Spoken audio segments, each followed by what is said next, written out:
dans le cadre d'un personal branding, il faut justement les exposer. Donc toi, tu as pris connaissance de cette... Enfin, c'est quelqu'un qui t'a fait prendre conscience justement de ce fait que tu étais souvent en rose ou en vert, pour elle en tout cas. Et comment tu as développé après cet aspect justement vestimentaire? Comment tu as développé peut-être un vocabulaire, une attitude, une posture qui allait avec tout ça?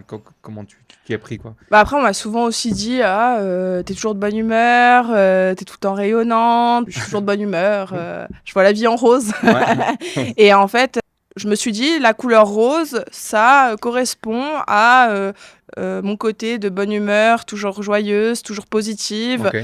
En fait, après, j'ai fait une ligne conductrice en me disant: «Bah, maintenant, dès que je poste, sur LinkedIn ou quand je vais à des événements, j'essaye de toujours m'habiller en rose pour qu'on me Ouais. reconnaisse».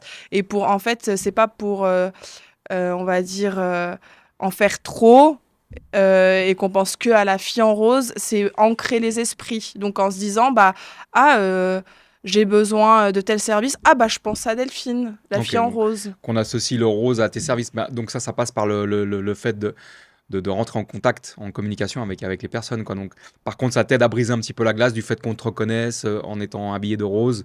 On vient plus facilement vers toi. Tu as remarqué un changement du moment où toi, tu as conscientisé cet aspect-là et que tu as commencé à travailler dessus par la posture, par l'habit et tout ça. Est-ce que tu as remarqué que c'était un facilitateur, un accélérateur de rencontre ou au contraire, ça mettait un petit peu un statut de...